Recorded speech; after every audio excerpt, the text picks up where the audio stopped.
circumstances, it's certainly that, or if there is some specific reason why a decision was made to shut down that border. Our senior White House correspondent, John King, on the phone. John? John?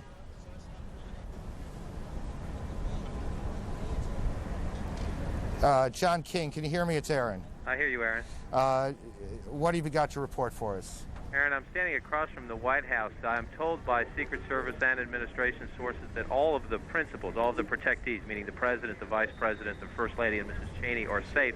They do not want us disclosing their locations, but I am told by a senior administration official that the plan and the priority is to get President Bush back to the White House as soon as they believe it is safe. Now, there are both operational and political reasons for wanting to do that. The White House Situation Room, in the view of White House officials, is the best place from which to monitor events and direct any operations. And that is a fortified structure within the White House compound where we know the Vice President was when everyone else was evacuated from the premises earlier. Again, the Secret Service does not want to confirm for us for security reasons, or administration officials the same, tell us where those people are now, although I was told a short time ago the Vice President is still in a position to be monitoring and directing the response to these developments. And as the President, who is en route back to Washington, we're told Andrews Air Force Base is on full alert. I was also told that there are extra precautions that were taken to ensure the President's flight back to Washington was a safe one. Now, you can read into that additional fighter jet escorts, Air Force One always has some escorts with it, that additional fighter jet escorts were put up for that. Now, the political reason they want to get the President back to the White House is rather obvious. The White House believes this has been a tragic terrorist attack, and they want to send the signal that the President is back on the job at the White House. Priority one, though, officials say, is to guarantee that he can be safely brought back to the White House. And in the past half hour or so, we have seen security precautions on the street, checks being taken out on the street, on the grounds around the White House. There are snipers up on the roofs of the White House itself, including buildings around it. And a military helicopter gunship flew over the premises not that long ago, about 15 minutes ago now, and then it circled back over toward the Pentagon, where from my location you can still see smoke coming into the sky from there. But we are told the Vice President is still in a position to monitor all this as the President makes his way back.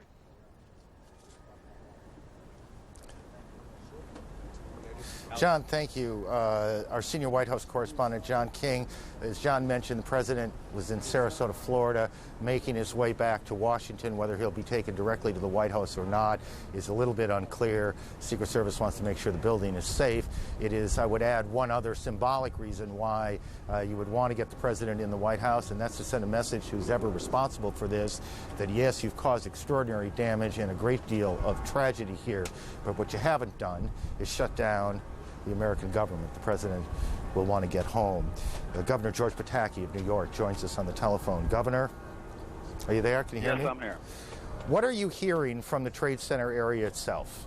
Well, we're still hearing that it's a horrific situation. We're in desperate need of people to help out with emergency services. The city team is there, but we've activated our National Guard and our statewide fire and emergency services, and we're going to be bringing those in to relieve the city forces as the afternoon goes on. I've been in touch with the mayor, I've been in touch with the White House, and everything that we can do and everything that can be done is being done at this point. Has anyone given you any idea of how many injured we are dealing with down at Not the at Trade this Center? point. At this point, the sole goal is to try to help as many people as possible, to get them to the emergency services, to get them the care they need, to help people who want to leave the area to leave in an orderly way, and to make sure we do everything we can to provide security throughout the city and throughout the state. And Governor Pataki, can you tell me the degree to which the state's planning for these sorts of tragedies, and there's obviously a plan in place, and New York is, because of its place in the world, is obviously a place you have to consider a target, whether that plan envisions something of the magnitude of what has taken place this morning? Well, you plan for any eventuality, but you never actually expect to see something of this magnitude. But we have coordinated well with the city. We're going to continue to make sure we provide all the support we can. We do have emergency services and emergency transportation running. I know the reports have been inaccurate. We do have limited rail service out of Grand Central to the northern suburbs, limited rail service out of Brooklyn and Queens to Long Island. We're working to make sure that bus service, to the extent possible, continues, and we're trying to get subway service back on track. It's not there yet, but the coordination has been excellent. It's just in an attack of this magnitude. We just have to focus on responding and helping people at this point. And do you have any idea how many people have been hospitalized or how many hospitals are involved, whether they extend beyond the city? Not at this point, but every emergency service, every hospital that can provide assistance is providing assistance. The people have been just terrific in their response, and we're going to continue to make sure that response is as strong as it can be. Governor, take a moment and tell me, not as the governor necessarily, but as a resident of this state, an important player in the affairs of this state, what you're thinking today? This is an enormous tragedy. I have friends in those towers. I have friends who were there this morning that we haven't heard from. And our thoughts go to the people who are there, to their families, to all those who are suffering at this time, and we will be there to help, and we will be there to do everything we can to make sure that the support and the services necessary are provided.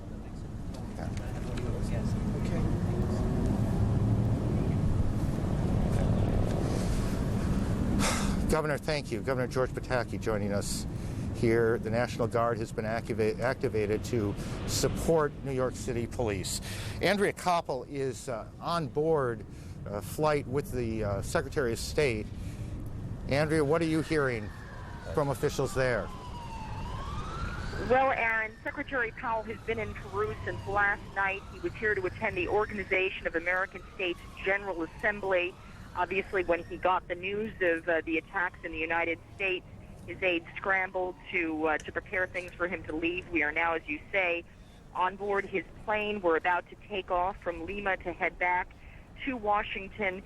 While at the OAS General Assembly, Secretary Powell said it was a terrible tragedy that had fallen on all who believe in democracy, but he said that will never kill the spirit of the American people. He also said that America will bring those responsible to justice, Aaron. There was also a minute of silence at the Organization of American States, and Secretary Powell obviously had to abruptly change his plans. He was supposed to be leaving Peru later this afternoon to head on to Colombia for his first trip there. But obviously, the attacks in the United States have changed that, and he's headed back to Washington. Aaron? Andrea, give me a sense of the Secretary's demeanor. I mean, we know this is a man who has been through a lot in his life, has seen a lot in his life. Did he appear shaken to you? I would say that Secretary Powell is someone who doesn't show his emotions in that way. This is a man with 35 years of military experience, former chairman of the Joint Chiefs of Staff, former National Security Advisor himself, who's seen a lot in his day. And so I would say that obviously he appeared somber, very serious, but in terms of any other emotion, I would say that he's able to keep that very close to his chest. Andrea, thank you. Andrea Koppel, flying back with the Secretary of State from South America. Our colleague Judy Woodruff in Washington. Judy? Aaron, we have joining us now on the phone from the Pentagon our military affairs correspondent Jamie McIntyre. Jamie, I understand you are inside the perimeter of where the commercial jetliner came down at the Pentagon. Well, it appears that we may have lost the phone connection with Jamie McIntyre. We're going to try to get that restored immediately. Jamie, are you there? Now we have Bob Franken, our Washington correspondent, joining us from the Pentagon. Bob, tell us what you are seeing there. Well, what we're seeing, of course, in back of me is the smoke that's coming from the west side of the Pentagon, where, as we now know, a plane which is believed to have been a jumbo jet crashed into the Pentagon. It has left a hole. There was a collapse of that side of the building. You're seeing the smoke, of course, to my rear. We're reporting from an east side vantage point along a highway that's a major artery here. It is also a place where there has been a constant alert looking skyward, repeated concerns that another plane was heading this way up toward the Potomac. These have been concerns that have been out there for a couple of hours. None of them have been realized yet. Of course, the tragedy was that about 9:20 this morning Eastern time, that plane crashed into the west side of the Pentagon. You can see overhead frequently helicopters that are circling the area, of course, looking to provide some visual sighting in case anybody, any sort of invader, anything like that, wants to take to the air. It's interesting, these helicopters also will hover on the ground. There are any number of highways here, and they would be looking for suspicious vehicles, that type of thing. We are told there are casualties at the Pentagon. We have not been able to get an accurate figure. We are not exactly sure at the moment of the whereabouts of the Secretary of Defense, but the building has virtually been evacuated, if not totally evacuated. There is heavy security there, investigations going on as they try and find out what happened. We constantly see sirens and hear sirens and see ambulances go by, many of them from Walter Reed Military Hospital on the other side of Washington, clearly going in there to help with whatever casualties there are. We also have seen a couple of times F-16s, at least one F-16 flying overhead a couple of times. That was reported as to be the case of the Pentagon scrambling fighter jets in case another plane was heading this way. But as I said, right now there has been no evidence of another plane coming this way. They're on full alert, of course, and trying to now recover from the severe damage that hit the other side of the building. Judy? All right, Bob Franken, I just want to remind our viewers that the section of the Pentagon that was hit was between the 4th, 5th, and 6th corridors. This confirmed apparently a little earlier today by Wesley Clark, General Clark, a former NATO chief. He said from what he could tell, it appears this was the Army section of the Pentagon, planning and logistics area where certainly Army leaders would have been working in their offices. I want to read for you now a statement from the Joint Chiefs of Staff, quoting, "We are outraged at this cowardly attack on the people of the United States. Our heartfelt prayers are with the victims and their families, and we stand strongly united behind the President as our Commander-in-Chief." And I want to clarify that this is a statement by the Joint Chiefs of Staff. I want to clarify that this is from the leadership of the Congress.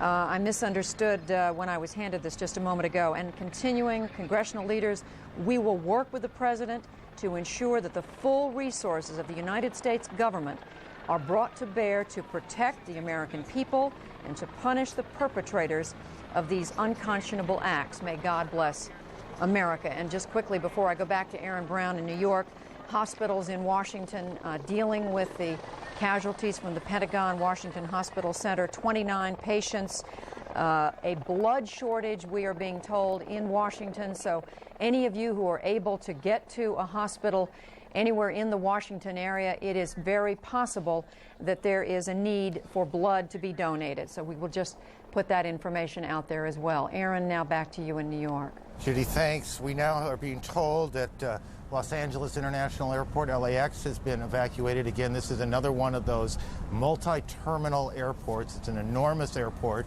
and that is being evacuated. At least one of the flights, and perhaps two if memory serves me, that has gone down today was headed towards Los Angeles, one towards San Francisco. We also have a report that Disney World in Orlando has been evacuated. Someone said to me a moment ago, before the day is over, everything's going to be shut down, and that seems to be where we're headed. CNN's Richard Roth is on the streets of New York, and he can join us now. Richard, what can you tell us? Aaron, New Yorkers think they've seen everything, but they'll say they're amazed at what has happened, stunned. Right now behind me, what normally would be the World Trade Center is no more, a huge cloud of white smoke. And right now it's like a war zone. Thousands of New Yorkers streaming north. The mayor of New York City, Rudy Giuliani, has told everyone to get north of Canal Street. We're several miles north of it.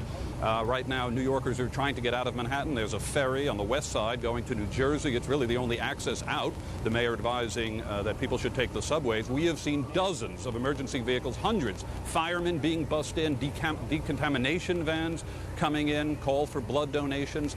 New Yorkers, their faces, their expressions, stunned, amazed right now. With us, several of those people who witnessed some of the carnage today. Tell us what you saw when you exited the subway station due to a lack of smoke. Eileen. It was very smoky, and then we exited on Church Street out of the PATH train station. I crossed over to Church and Fulton, and I was trying to get a cell phone. I was trying to get up the block, and I turned around and saw this tremendous fire. Actually, I thought it was a bomb. I couldn't see a plane, and I saw people jumping off the building. Many people just jumping. And in a panic, I had my bag and my cell phone and everything, and I was trying to find a phone because the cell phone wasn't working. Everybody was